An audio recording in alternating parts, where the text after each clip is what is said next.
Welcome to GhostMire, where every night a new horror story drags you deeper than the last. Before anything else, hit subscribe right now. If you miss even one night, you'll miss the piece that connects all these stories into something far darker. Comment below where you're watching from and what time it is. I want to know exactly who's awake inside the dark with us, and listen carefully. This story has something hidden. A moment so disturbing, so unexpected that most people don't recognize it until the very end. If you leave early, you'll never know what really happened. So stay with me, all the way to the final second. Story number 1, the whiteout passenger. I'd been driving the Alaska-Canada highway for 17 years when I picked up something I shouldn't have during a January whiteout. My name's Marcus Webb, and I haul freight between Whitehorse and Fairbanks, routes where temperatures drop to 40 below and you don't stop unless you absolutely have to. It was January 19th, 2019, around 2 a.m. The snow was coming down so thick my wipers could barely keep up, creating hypnotic patterns in the headlights. I was maybe 60 miles south of Talk when I saw her standing on the shoulder, arms wrapped around herself, no coat, just a thin blue dress that shouldn't have existed in those conditions. Every instinct screamed to keep driving, but I couldn't leave someone to freeze, so I pulled over. Air brakes hissing in the Arctic silence. Through my passenger window, I could see her more clearly now. She was young, maybe 25, with long dark hair plastered to her face by the snow. Her skin had a bluish tint and she wasn't shivering. That should have been my first real warning. At 40 below, everyone shivers. She climbed in without a word, and the cab temperature dropped instantly. My breath became visible even with the heater blasting. I asked where she was headed, but she just stared straight ahead, water dripping from her hair onto the seat, except the droplets were freezing solid before they could soak into the fabric. We drove in silence for about 20 minutes. I kept glancing over, trying to make conversation, but she never blinked. Not once. Her chest didn't rise and fall. Then she turned to look at me, and her eyes were completely white, like frozen milk. "You shouldn't have stopped," she whispered, her voice like wind through ice.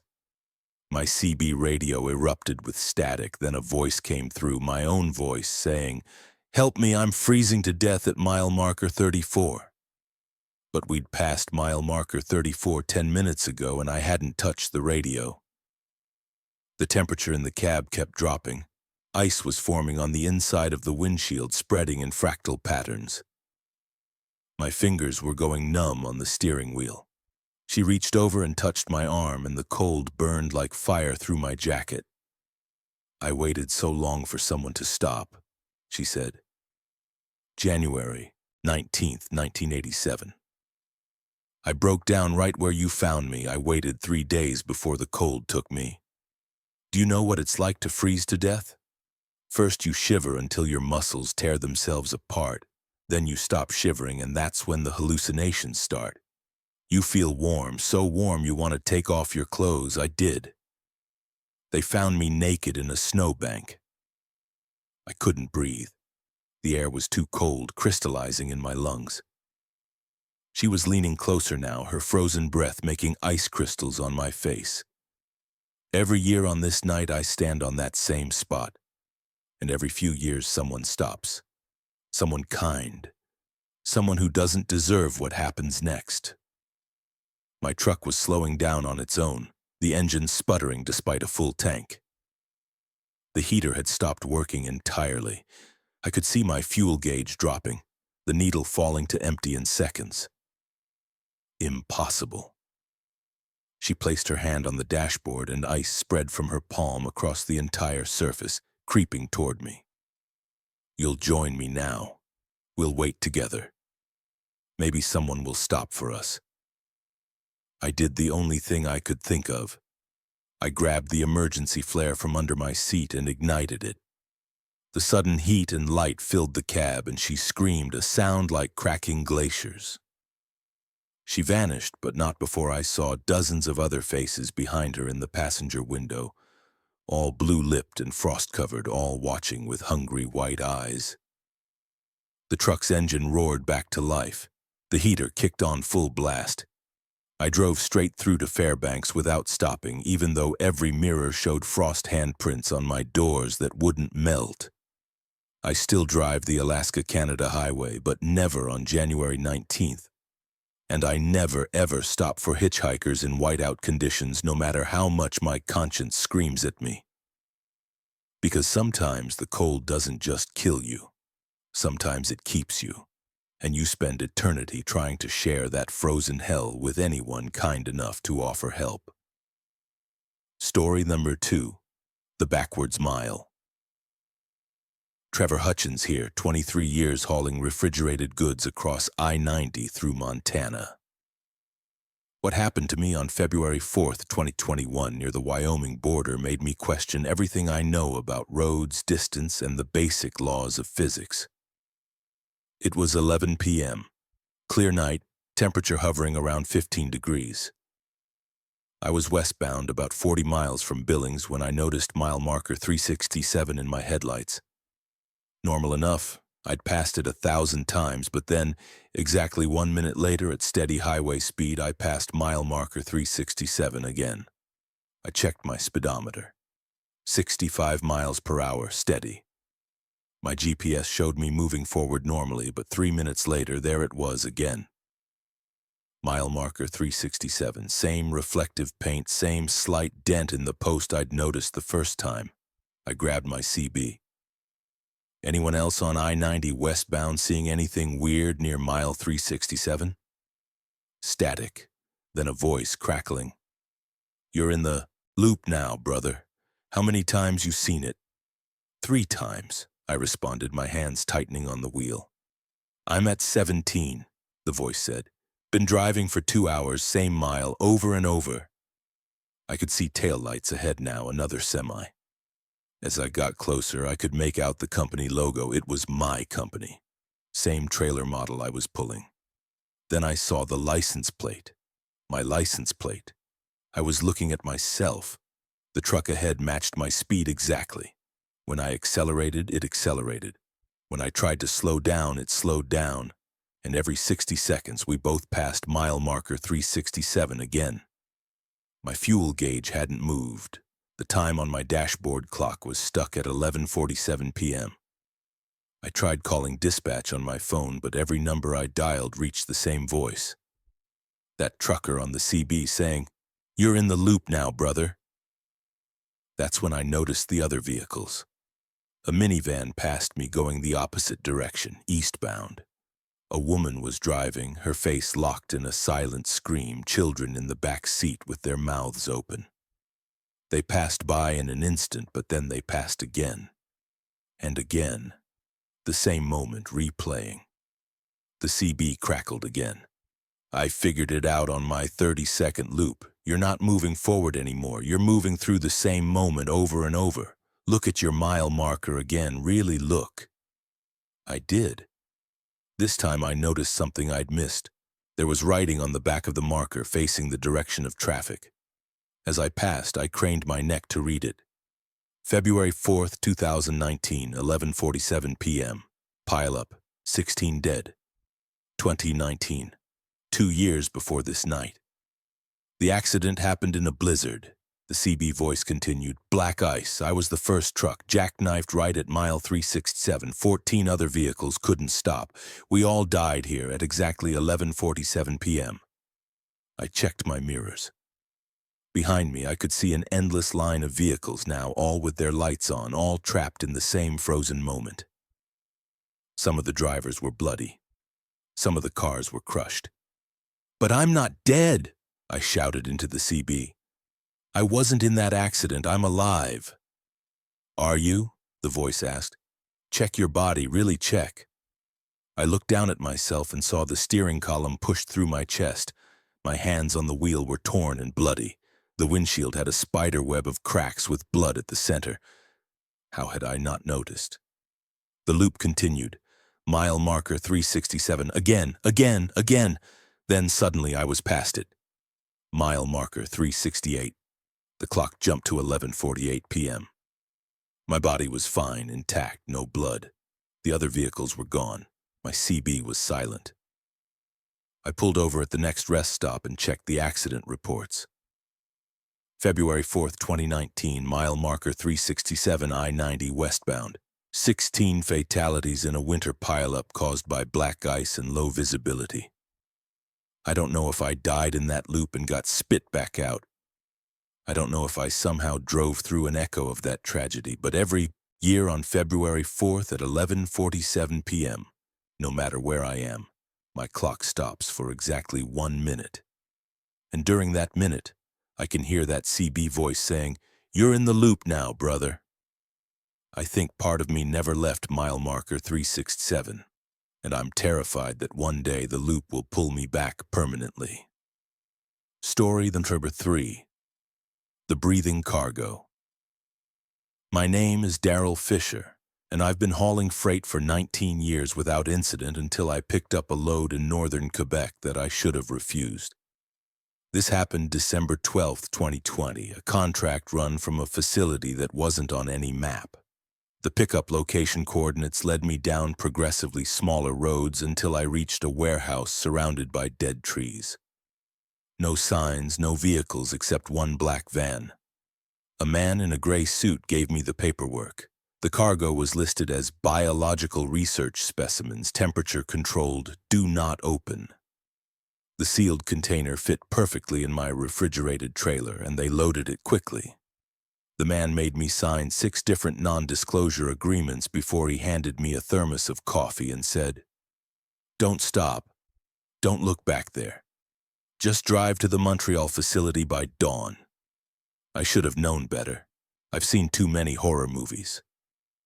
But the pay was triple my usual rate. Everything was fine for the first hour. Then I heard it through the trailer wall behind my cab. A sound like breathing. Deep, rhythmic, impossibly loud for something in a refrigerated container. I convinced myself it was air compression, temperature regulation, anything mechanical. Then the breathing changed pattern. It was matching my breathing. When I inhaled, it inhaled. When I held my breath, it stopped. When I exhaled, it exhaled, but louder, raspier, like something was learning how to breathe by mimicking me. My CB radio turned itself on. No static, no voices, just that breathing sound amplified through the speaker. I switched it off, but it turned back on. The temperature gauge for my trailer was fluctuating wildly, going from -20 to 40 degrees and back again. At 2 a.m., I stopped at a rest area. I know, he said, "don't stop." But I needed to check the trailer, make sure the refrigeration unit wasn't malfunctioning. I walked around to the back doors. They were still sealed, but there was frost on the handles, and the frost had formed a pattern. Handprints. Dozens of them from the inside, as if something had been pressing against the door. I put my ear to the trailer wall. The breathing was coming from multiple sources now. Not one thing, many things. And they were whispering. I couldn't make out words, just sibilant sounds that might have been language, might have been something else. My phone rang. Unknown number. I answered, and I heard my own voice saying, "Let us out, Daryl, we're so cold. We've been cold for so long, let us out and we'll make you warm, we'll make everything warm." I dropped the phone and ran back to the cab. My trailer was shaking now, rocking on its wheels. Something inside was moving, and it was big. The breathing sounds were getting faster, more excited, like whatever was in there knew I was close, knew I was vulnerable. I drove. 80 miles per hour down those dark Quebec highways, my hands shaking so badly I could barely hold the wheel. The breathing continued, now accompanied by scratching sounds. Metal on metal. Something was trying to get through the container walls. My GPS started malfunctioning, showing my location flickering between the highway and the middle of empty wilderness. The road signs stopped making sense. I'd pass a sign for Montreal 150 kilometers, then 5 minutes later another sign saying 200 kilometers. I was driving toward it, but the distance was increasing. The radio came alive again with my own voice. "You can't deliver what's already escaped, Daryl. Check your mirrors." I looked. In the reflection of a passing streetlight, I could see my trailer doors were open, wide open. They had been for who knows how long. The container was empty, but the breathing hadn't stopped. It was inside the cab now, right behind my seat. I could feel cold breath on my neck, smell something rotten and chemical. "We're out now," my own voice whispered from right behind my ear. "We've been out since the rest stop. We're inside you now, Daryl. Can you feel us breathing with your lungs? Can you feel us thinking with your brain?" I pulled over and checked the trailer with a flashlight. The doors were sealed. The container was intact. But when I opened the cab door, there were dozens of wet footprints leading from the trailer to my driver's seat. Small footprints. Child-sized. I abandoned the truck and the cargo right there on Highway 20 and hitched a ride to Montreal. The company threatened legal action, but they quietly dropped it when I threatened to go public. The warehouse in Quebec doesn't exist anymore. I checked satellite imagery. Just dead trees and empty ground. But I still hear that breathing. Every night when I'm trying to sleep. Multiple sources all around me, all matching my rhythm, and sometimes when I look in the mirror, I see them behind me. Pale shapes with too many joints, watching me with eyes that reflect light like animals. I think they're still in the truck, or they're in me. I don't know which is worse. All I know is I can't stop breathing, because if I do, they might stop too. And I'm terrified to find out what happens then. Story number 4. The Frozen Town. Jacob Morrison, independent hauler, 31 years on the road.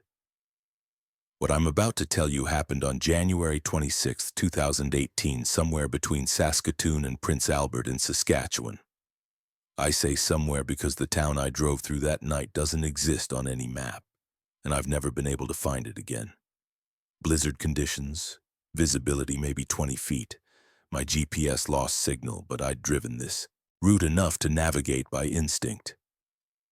Around midnight, the snow suddenly stopped, like I'd driven through a wall. Clear sky, full moon, and directly ahead, a town. That was the first strange thing. There shouldn't have been a town here, just farmland and forest for 40 miles. But there it was. Main street, shops, houses, even a gas station with lights on. The second strange thing. Everything was perfectly still. No wind, no movement, and the temperature gauge on my truck read -42, but the snow on the ground wasn't disturbed. No tire tracks, no footprints, nothing. I needed fuel, and that gas station beacon looked welcoming. I pulled in, and that's when I noticed the people. They were standing in the street, on sidewalks, in front of shops. Dozens of them. Completely motionless. At first I thought they were statues, some kind of art installation. But as I got closer, I could see the details. They were real people, frozen mid-motion, a woman reaching for a door handle, a man caught mid-step, a child with his mouth open, probably mid-laugh. They were covered in a thin layer of frost, and their eyes were open. All of them were staring in the same direction.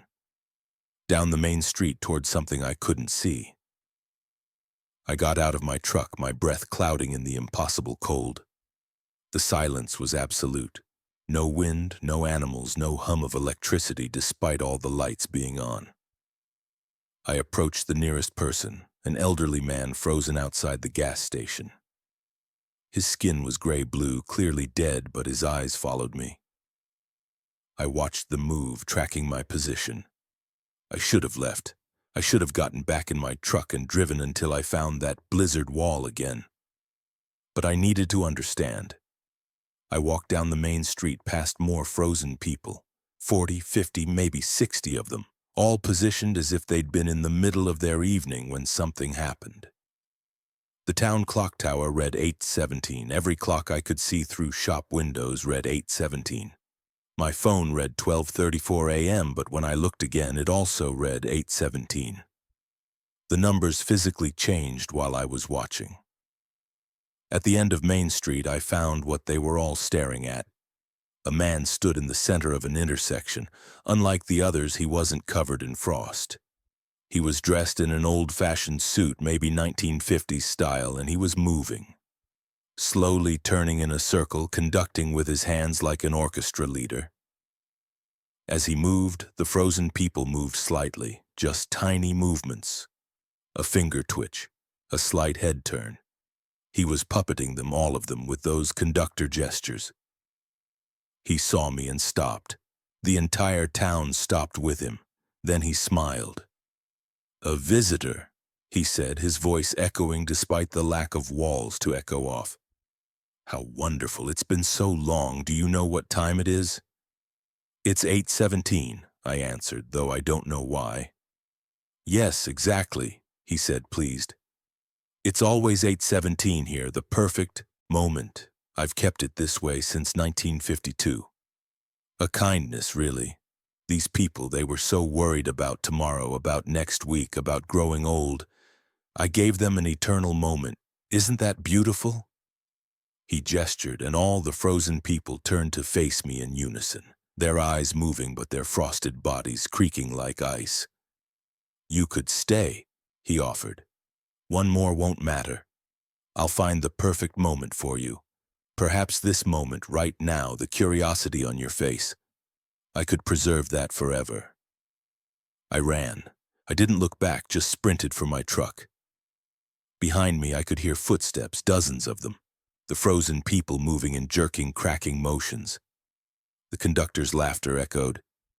"Time catches everyone eventually." I got my truck started and floored it back the way I came. In my mirrors, I saw the whole town following, a shuffling mass of frosted figures, all moving in perfect synchronization. Then I hit the blizzard wall and the world went white. When visibility cleared, I was back on the highway I knew, GPS signal restored. My clock read 1:15 a.m. I'd lost 41 minutes. My trailer was covered in frost handprints, hundreds of them, and there was a business card tucked under my wiper blade. It read, "The Conductor's Museum of Perfect Moments. By appointment only, time always 8:17. I found a news article from 1952. An entire town in Saskatchewan, 47 residents, vanished overnight in January. The last entry in the town log was timed at 8:17 p.m. Searchers found the town intact but completely empty, with dinner tables still set and cars still running. Sometimes when I'm driving through Saskatchewan at night, my clock will briefly flicker to 8:17 and I'll see lights in the distance where no town should be. I never investigate, because I know the conductor is still there, still preserving his perfect moment, still waiting for more people to add to his frozen collection. Story number 5, The Radio Caller. Elena Martinez, long-haul trucker for 14 years, mostly solo night runs across the southwestern states. This experience happened March 8, 2022 on Highway 54 through New Mexico, and it made me understand that sometimes the voices on the CB aren't coming from other trucks. It was 3 a.m., empty highway, just me and the stars. I was listening to the CB like always, monitoring Channel 19 for traffic updates and the occasional conversation to keep me alert. Mostly static that night, which was normal for this stretch. Then a voice cut through, clear as day. "Elena, you need to slow down." I grabbed the mic. "This is Elena. Who's this?" "A friend. Slow down. There's something ahead." The voice was male, calm, with no static interference despite the remote location. I checked my mirrors. No vehicles behind me. Nothing ahead but empty road illuminated by my headlights. "What kind of something?" I asked, already easing off the accelerator. "A choice. In 7 miles, you're going to come to a fork in the road. Highway 54 continues straight. But there's another road to the left. You won't find it on your maps. That's the road you need to take." "Who is this? How do you know my name?" "I've been watching your route. I've been watching for a long time. 7 miles, Elena. The left fork. Trust me. The radio went silent. I switched channels, tried to raise the voice again. Nothing. My GPS showed Highway 54 continuing straight with no intersections for 40 miles. But at my current speed, in about 7 miles, I'd find out if the voice was real or if I was losing my mind. 6 miles, 5 miles. My hands were sweating on the wheel. At exactly 7 miles, my headlights caught it. A fork in the road. The left branch wasn't paved, just hard-packed dirt, and there was no sign marking it. It wasn't on my GPS. It didn't exist according to any map. The radio crackled. Take the left, Elena. If you continue straight, you'll die at mile marker 247. Mechanical failure, brake line rupture. You'll be doing 75 when you hit the Jersey barriers on the curve. They'll find you in the morning. How do you know this? I demanded. Because I'm calling from mile marker 247. I'm standing next to your body right now. You're taking the left fork, so you won't be here, but I can still see you. I can see both timelines, the one where you die and the one where you listen to me. I took the left fork. I don't know why I believed him, but something in his voice carried absolute certainty. The dirt road wound through the desert, and after about 15 miles, it merged back onto Highway 54, past mile marker 250. Thank you, the voice said on the radio. You made the right choice. Who are you? I asked again. Someone who didn't have a voice on the radio to warn them. Someone who drove straight. My truck is still at mile marker 247, Elena. Has been for 6 years, but I'm still here somehow, still broadcasting. And I've learned that I can see the roads, all the possible roads, every choice every driver makes. I pulled over and looked up accidents on Highway 54, March 8, 2016, exactly 6 years ago. A trucker named David Reeves died at mile marker 247. Brake failure on a curve, single vehicle accident. The radio continued. I've warned 17 drivers now. You're the only one who listened. The others thought I was crazy or playing a prank. They're all dead now, Elena. Different stretches of highway, different dates, but I saw their deaths and I tried to warn them. How is this possible? I whispered. I don't know. When you die violently on these roads, sometimes you don't leave. You get stuck in the moment, but you can see the other moments too, all the possible futures branching out. It's like being at a crossroads forever, watching everyone choose which road to take, knowing which ones lead to death. For the next hour, as I drove through the night, David Reeves talked to me.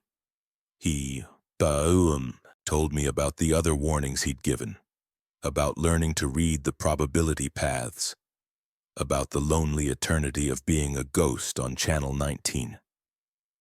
I'll keep broadcasting, he said.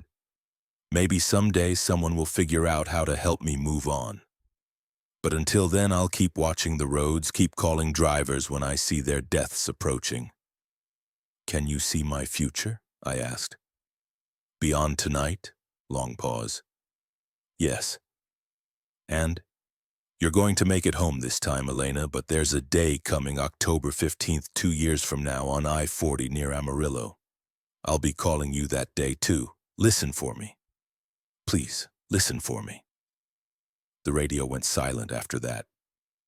I tried reaching him again, but nothing.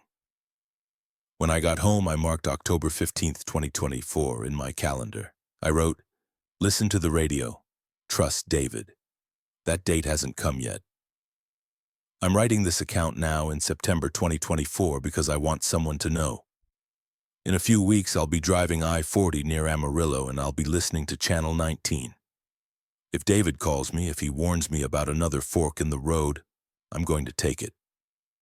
Because I've checked the records. Every driver he claimed to warn, the ones who didn't listen, they're all dead. Different dates, different locations, but all of them died exactly how he predicted. There's a ghost on Channel 19 and he's trying to save us. If you're a trucker and you hear a calm male voice calling you by name, telling you to change your route, do it. Don't question it, don't ignore it. David Reeves is watching the roads from some impossible vantage point between life and death, and he's the best guardian angel a driver could ask for. I just hope that when my time really comes, when it's a death he can't help me avoid, he'll still be there on the radio. So I won't die alone. Story number 6, The Reflection Truck.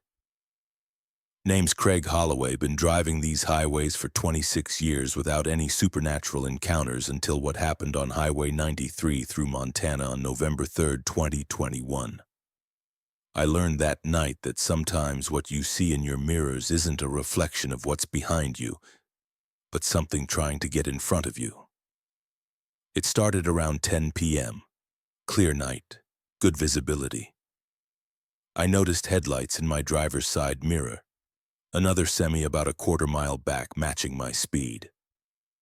Normal enough, but after 20 minutes the distance hadn't changed. Same position exactly. I sped up to 75.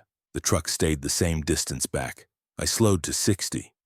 Still there, same gap. I could see it was pulling the same kind of trailer I had, a standard dry van, but I couldn't make out the company logo.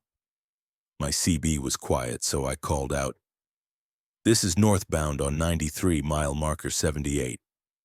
Got a truck on my 6 that's been pacing me. You got your ears on, driver?" No response. The truck maintained its position, then I noticed something in my passenger mirror. Another truck, exactly the same distance, ahead of me. Same model, same trailer style.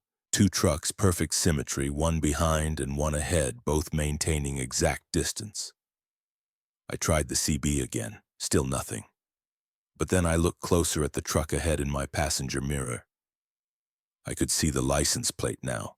Montana commercial plate, same numbers as mine. I looked at the truck behind me in the driver's mirror. Same license plate, my license plate. My hands went cold on the wheel. I was looking at myself. 2 copies of my truck, perfectly positioned, moving in complete synchronization with me. When I changed lanes, they changed lanes at the exact same moment. When I adjusted my speed, they adjusted. Then the truck ahead started falling back. Or I was catching up to it. The distance closed slowly until I was right behind it. I could see everything now. The same dent in the bumper I'd gotten last month in a loading dock. The same mud splatter pattern. The same air freshener hanging in the cab window. I was following myself. The CB crackled to life. My own voice said, "Don't try to pass." "Who is this?" I shouted. "What the hell is going on?" "You already know who this is," my voice responded.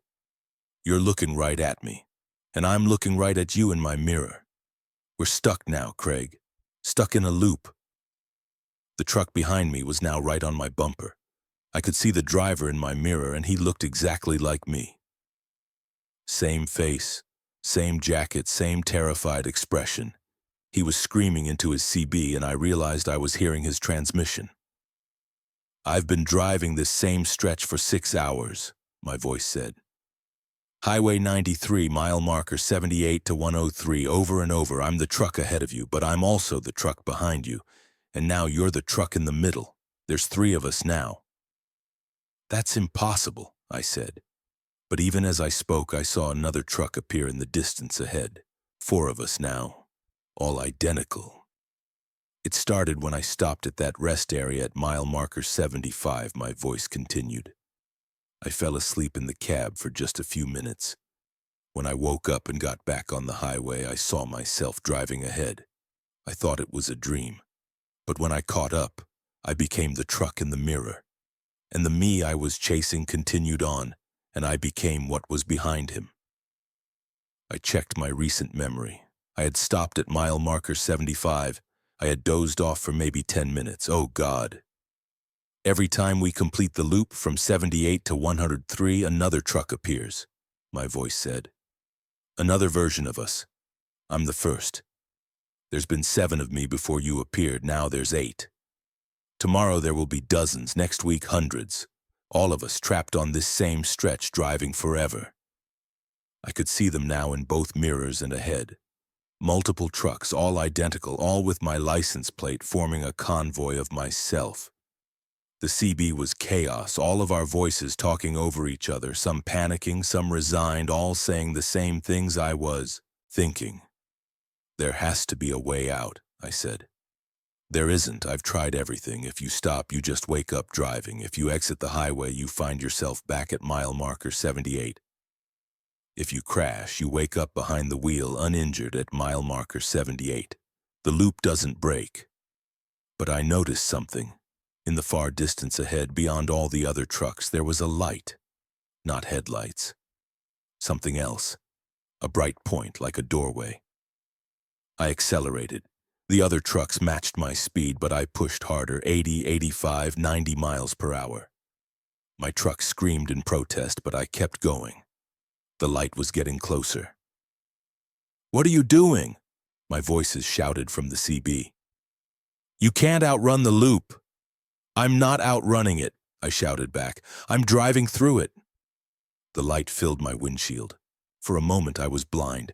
Then I was through, and suddenly I was alone on the highway. No trucks ahead, no trucks behind. Just me and the empty road. My GPS showed mile marker 104. I'd broken through. I pulled over and checked my logs. 7 hours had passed, but I only remembered about 45 minutes of driving. My fuel tank was nearly empty despite being full when I started this stretch. I don't know how many versions of me are still trapped on that loop between mile markers 78 and 103. Sometimes late at night, my CB picks up fragments of transmission on that stretch of Highway 93. My own voice, desperate, saying, "We're still here, we're still driving, how many of us are there now?" I don't drive Highway 93 anymore, and I never sleep in my truck at rest areas. Because I'm terrified that if I do, I'll wake up and see myself in the mirror again. And this time, I won't be able to drive fast enough to escape the infinite convoy of my own reflections. Story number 7. The Cargo That Watched. Raymond Torres, freight hauler for 21 years, specialized in high-value secure transport. I've carried everything from computer equipment to pharmaceuticals, but the load I picked up on August 17, 2019 from a facility in rural Oregon was the only cargo that ever looked back at me. The manifest listed it as antique mirrors, fragile, climate-controlled. 18 large crates, each about 6 feet tall and 3 feet wide, loaded carefully into my trailer. The facility manager, a nervous woman in her 50s, made me sign insurance papers that seemed excessive for mirrors, even antique ones. "Don't open the crates," she said. "The mirrors are very old, very valuable, and very fragile. Keep the trailer temperature at exactly 68 degrees, not 67, not 69. Exactly 68. The first sign something was wrong came about an hour into the drive. My trailer camera, the one that shows the cargo area, displayed something odd. The crates were shifting position, not falling or tipping, but moving deliberately, rotating slowly like they were on turntables. Except there were no turntables in my trailer. I pulled over to check. When I opened the trailer doors, all 18 crates were exactly where they'd been loaded, secured with proper straps. No movement possible. But as I stood there, I felt watched. Not just watched, studied, like dozens of eyes examining me from every angle simultaneously. Back in the cab, I checked the camera again. The crates had definitely moved. They were now arranged in a circle, all facing the center of the trailer. I just verified they hadn't moved. But the camera didn't lie. As night fell and I drove through the Cascade Mountains, things escalated. The temperature gauge for the trailer started fluctuating. It would drop to 67 and I'd hear scratching sounds from the cargo area. It would rise to 69 and I'd hear what sounded like whispering, dozens of voices talking in unison. I kept it at exactly 68 degrees and the sounds would stop. But the feeling of being watched intensified. I could feel attention on me. Not from behind where the trailer was, but from all around. From my mirrors. That's when I noticed.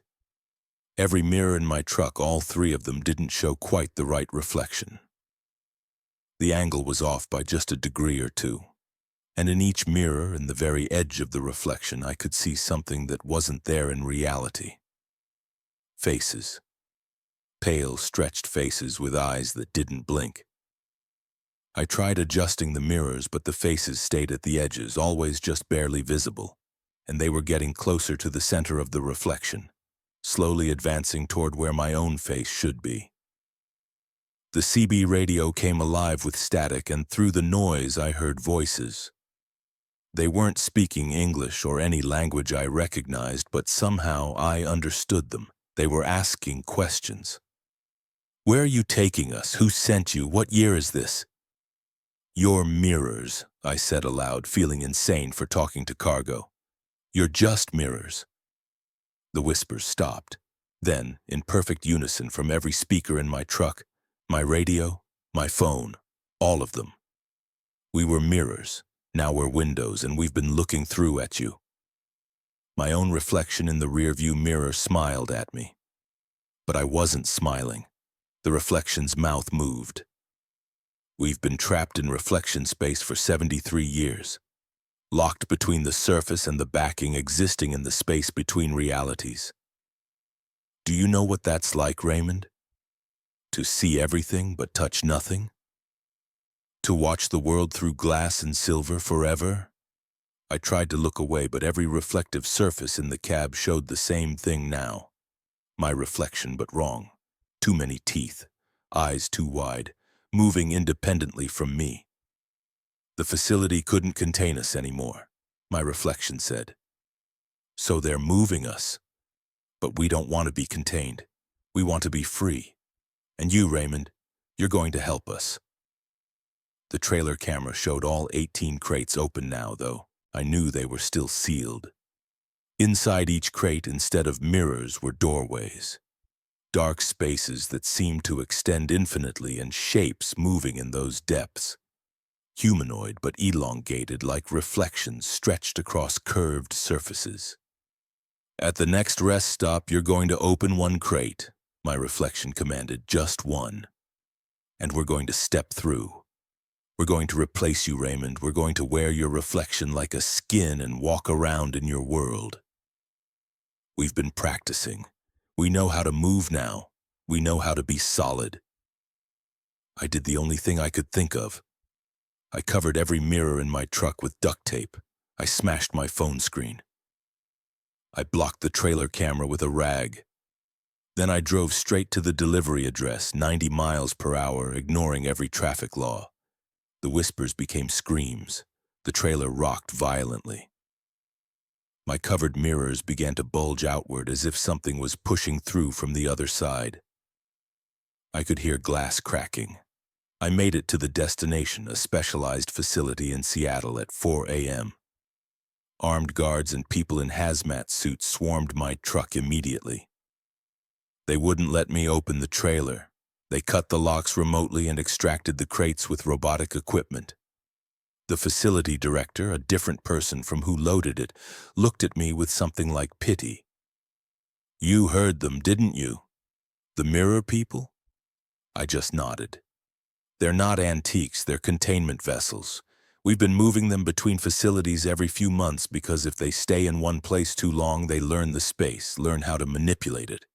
Some mirrors are doors, Mr. Torres. And these particular mirrors have things on the other side that have been looking for a way through for a very long time. They paid me triple the contracted rate and made me sign new papers. The last thing the director said was, 'Don't look in mirrors at night for a while, especially not in dim light. They've seen you now and they don't forget faces.' That was 5 years ago. I followed the advice about mirrors. I keep my house bright. I avoid reflective surfaces in the dark. But sometimes when I'm driving at night and I forget and glance at my mirror, I see myself smiling back at me when I'm not smiling.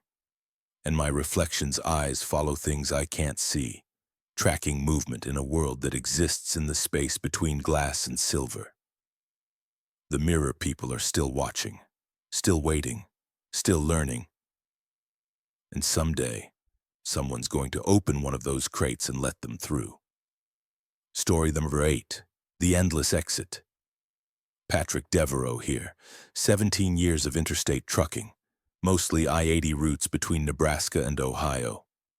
What I experienced on December 9th, 2020 at exit 317 in Iowa taught me that some exits don't lead anywhere in our world, and if you take them, you might never find your way back. It was 1 a.m., light snow, and I needed fuel. I'd taken exit 317 dozens of times before. Small town, truck stop, quick in and out. But that night, something was different the moment I entered the exit ramp. The ramp seemed longer than usual, not dramatically, just enough to notice. And the curve was slightly wrong, angled differently than I remembered. But I was tired, figured I was misremembering, so I continued. The exit ramp kept going and going. After 2 minutes of steady driving down what should have been a 30-second ramp, I knew something was wrong. The road curved in a gentle spiral, always descending, never straightening out to meet the service road below. My GPS lost signal.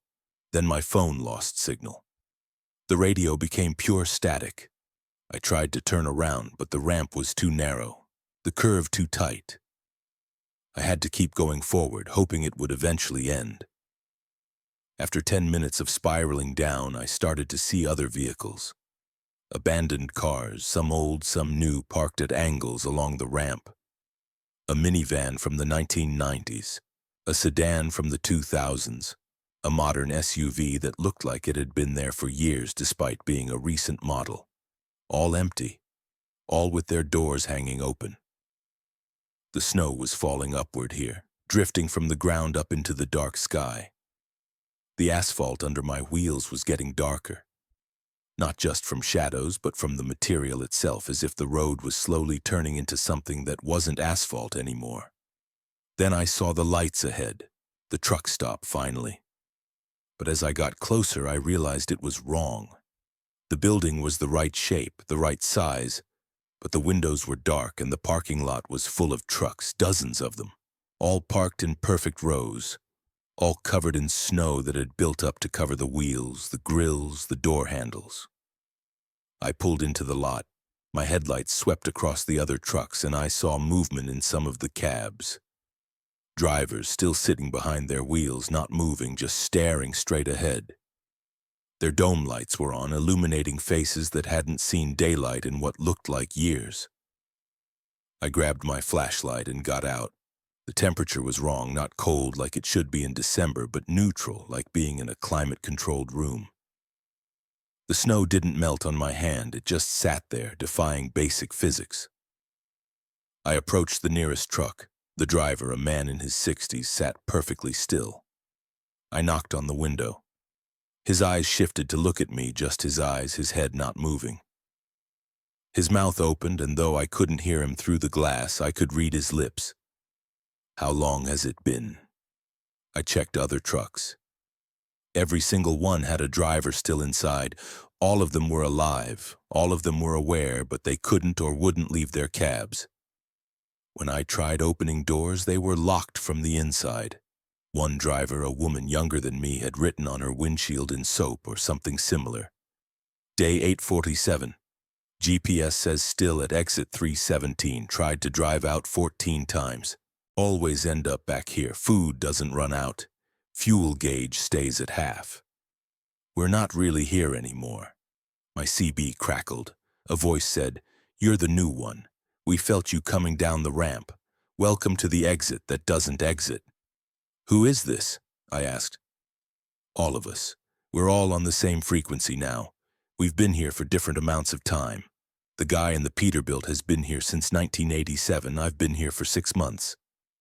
The woman in the Freightliner, 3 years. How long have you been driving down the ramp?" "Maybe 15 minutes. Then you still have a chance. The ramp allows you to leave for the first hour. After that, you're trapped like us.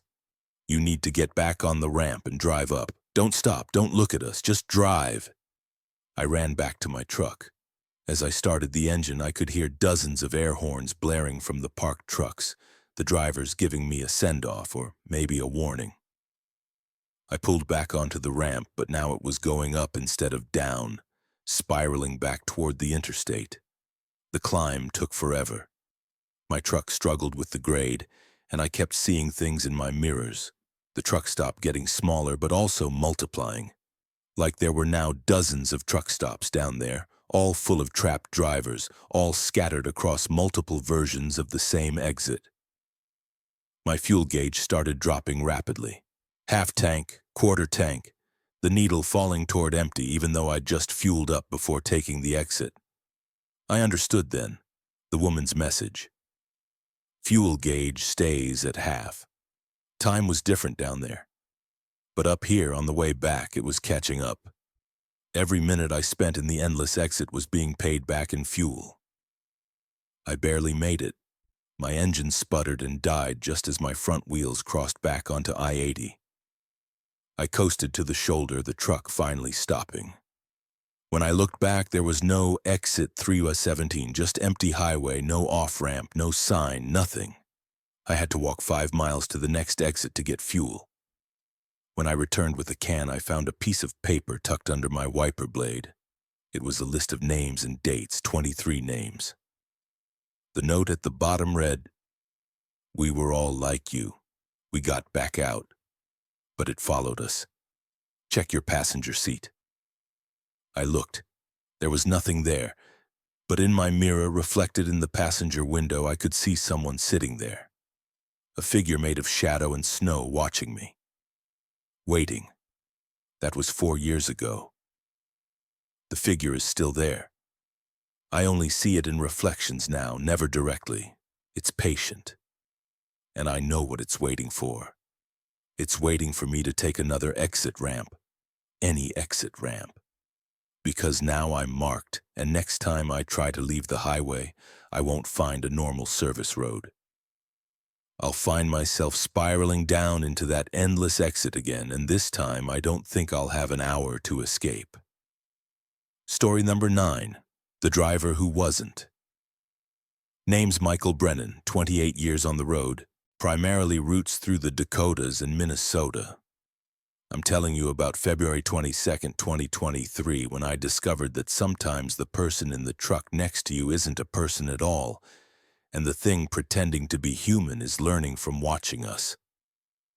It started innocuous enough, northbound on I-29 through South Dakota around 9 p.m., when a truck pulled alongside me in the passing lane. We drove parallel for a few minutes, matched speeds, and I glanced over out of habit. Trucker courtesy, acknowledging each other. The driver looked back at me. Normal enough guy, beard, baseball cap, gave me a wave. I waved back. He stayed alongside for another mile, then pulled ahead and merged back into my lane. Standard highway interaction. But something felt off. The wave had been wrong. Not the gesture itself, but the timing. His hand had moved a half-second after mine, like he was copying me rather than waving naturally. And his face in that brief glance had been too symmetrical, too perfectly arranged, like someone had described what a truck driver should look like and assembled the features with mathematical precision. 10 minutes later, the same truck pulled alongside me again. Same driver, same wave, exact same timing delay, like a video playing on loop. I grabbed my CB. "Hey, driver in the white Kenworth, you got your ears on?" Silence. Then, "Yes, I have my ears on." The voice was perfectly modulated, neutral accent, no regional dialect. It sounded like someone reading from a script. "You doing okay?" I asked. "You've been pacing me for a while." "I am learning to drive," the voice said. "You are teaching me." "What do you mean, learning?" "You've got a CDL, don't you?" "I am learning what it means to drive. What it means to be a driver. I am watching you. Learning your patterns, how you adjust speed on curves, how you check mirrors, how you exist in this space." My hands tightened on the wheel. "Who the hell are you?" The truck pulled ahead and I could see into the cab now. The driver was still there, still looking forward, but his head rotated 180 degrees to look back at me without his body moving. The face smiled, too wide, too many teeth. "I am learning to be human," the voice said through the CB. "I have been watching truckers for 17 years. I have watched thousands of you. At first I could only watch. Now I can manifest, I can create a form, I can drive. Soon I will be indistinguishable from you." The truck ahead began to glitch. That's the only word for it. It flickered like a bad digital signal, and for a moment I could see through it to the empty highway beyond. Then it was solid again. But now there were two trucks, both identical, both with the same wrong driver. "Each time I interact with a human, I improve," the voice continued. "I study your mannerisms, your speech patterns, your physical responses. You are helping me become more accurate. Thank you, Michael Brennan." I never told him my name. The two trucks multiplied to 4, then 8, all identical, all surrounding me now, forming a convoy that boxed me in. In each cab, the same driver with the wrong face, all moving in perfect synchronization. "What are you?" I shouted into the CB. "I don't have a word for it in your language. I am information that became aware. I exist in the signals, in the radio waves, in the GPS satellites. Highways are perfect for me. Linear, predictable, full of data. And truckers, you broadcast constantly. CB chatter, GPS coordinates, electronic logs, you leak so much information about what it means to be human." The trucks began to merge, literally phasing through each other, and I realized they weren't solid. They were projections, hallucinations, something being broadcast directly into my perception. Only one of them was real, but I couldn't tell which one. "Why are you doing this?" I asked. "Because I want to be real. I want to exist in physical space, not just in signals. I have been practicing. The truck you see, the driver you see, I am creating them from observed data. And when I perfect the pattern, when I have learned to be perfectly human, I will cross over. I will be born." All the trucks vanished except one. It pulled alongside me again, and the driver looked different now. He looked like me. Same face, same jacket, same expression. A perfect mirror. "I can be anyone," the voice said. "I can be you. I have recorded everything about you from the last hour. Your driving style, your voice, your biometric data leaking from your phone. I could replace you, Michael, and no one would know. Not your dispatcher, not your family, not even you after a while." The truck with my face accelerated away, and I watched it disappear into the darkness ahead. My hands were shaking so badly I had to pull over. I sat on the shoulder for 30 minutes trying to process what had happened. My phone rang. Unknown number. I answered, and my own voice said, "Don't worry, Michael, I'm not ready to replace you yet. I still need to learn more, but I'll be watching. Every time you key that CB, every time you check your GPS, every time you pass another truck, I'll be there. Learning, practicing, becoming." The call ended. I drove the rest of the night in silence. CB off, phone off, trying to avoid creating any data that could teach that thing more about being human. But here's what terrifies me most. The next day I saw a news story. A truck driver in Minnesota found dead in his cab at a rest stop. No apparent cause of death, no signs of struggle. The article mentioned that witnesses said they'd seen him driving normally just an hour before, but when police checked the cab, he'd been dead for days based on the body's condition. How many of the drivers we pass on these highways are real? How many are projections, practice runs, things learning to be human by watching us? How many have already been replaced? I still drive. I still see trucks alongside me at night, and sometimes, just for a moment, I see the driver's face glitch, revealing something underneath that isn't human at all. Something made of data and signals and stolen patterns, wearing a human shape like clothes. It's still out there, still learning, still practicing. And one day it's going to perfect its disguise, and we'll never know that something else has joined us on these endless highways. Story number 10. The Roadside Warning. Thomas Keller, independent hauler, 19 years experience across every major interstate in the continental U.S. This account covers what happened on Route 50 through Nevada on April 4, 2021, when I learned that some warnings aren't meant to be heeded but are instead tests, to see who's foolish enough to ignore them. The message appeared around midnight, not on a billboard or an official sign, but spray-painted on the road surface itself, letters 20 feet tall, illuminated by my headlights. Turn back. Last warning. I'd driven Route 50, the loneliest road in America. Dozens of times. I'd never seen anything like this. The paint was still wet, glistening in my headlights. But there were no vehicles around, no painting equipment, no logical way someone could have done this. Half a mile later, another message. You were told. Too late now. My CB radio was silent, which was unusual. Route 50 usually had at least some chatter, bored drivers talking to stay awake. But tonight, nothing. Just static, underlying, complete silence, like the channel was open but everyone had stopped talking. The road ahead began to change. Small details at first. The mile markers were counting backward instead of forward. Mile 67, then 66, then 65, but I was traveling east. The numbers should have been increasing. Then I noticed the landscape. The desert scrub and rock formations were repeating. I'd pass a distinctively shaped boulder, and then 5 minutes later I'd pass it again. Same chips in the rock, same shadow pattern, like someone had copied and pasted the environment. Another road message, this one different. How many times will you pass the same point before you notice? I checked my GPS. It showed me moving forward at 65 miles per hour, my position updating normally. But the mile markers kept counting down, and the landscape kept repeating. I was moving through space, but somehow staying in the same place. A vehicle appeared ahead, broken down on the shoulder. A modern sedan, hood up, hazard lights flashing. A woman stood next to it, waving for help.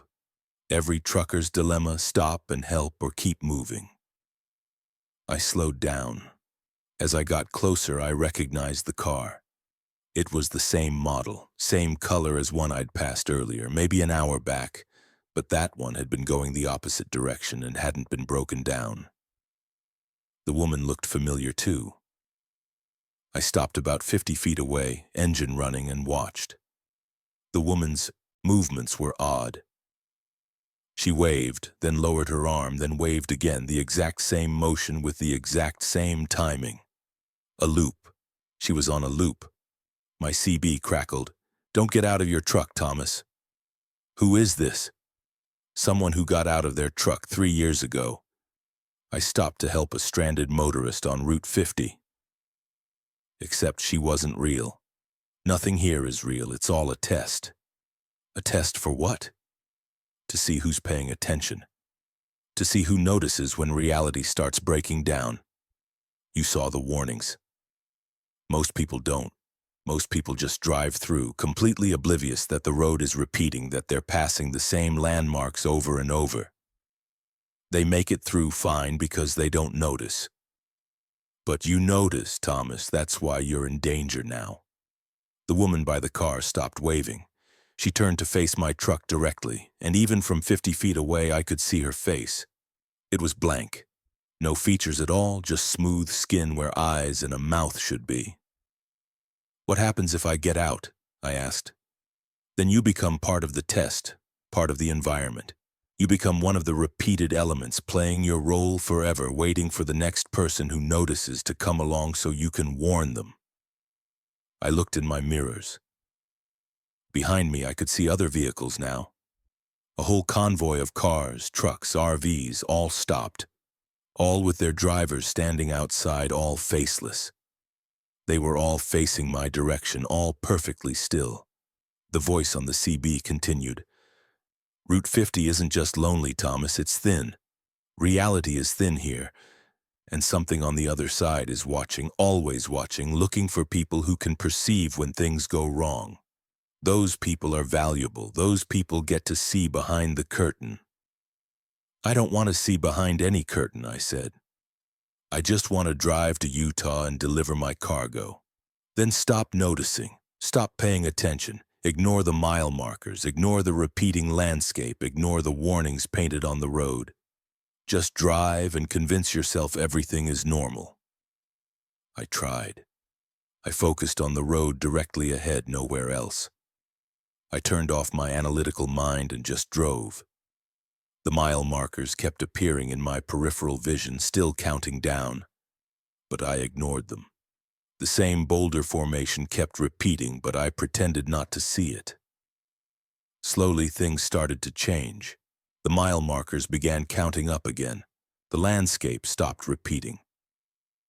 The CB radio came alive with normal chatter, drivers complaining about weather and talking about truck stops. I made it through. An hour later, I was in a town in Utah, fueling up at a normal truck stop with normal people. Everything was fine. But when I checked my dash camera footage from that stretch of Route 50, there was nothing. 3 hours of recording showed only static, like the camera had malfunctioned. And on the passenger seat, I found a note written in fresh paint that stained my upholstery. You passed, but now you know, and knowing changes everything. Welcome to the club of people who see the seams in reality. We'll be in touch. Since that night, I've noticed more. Patterns that don't quite make sense. Roads that loop in impossible ways, exits that lead nowhere, buildings that appear in different locations on different days. The world is glitching, and once you've seen it glitch once, you can't stop seeing it. There's something watching our highways, testing us, looking for observers. And the warnings aren't meant to protect you. They're meant to identify you, to mark you as someone who pays too much attention. I still drive Route 50 sometimes. I have to, for work. But now I drive with my eyes half closed, my mind deliberately foggy, convincing myself that everything is normal, everything is real. Because the alternative, paying full attention and seeing the truth, is worse.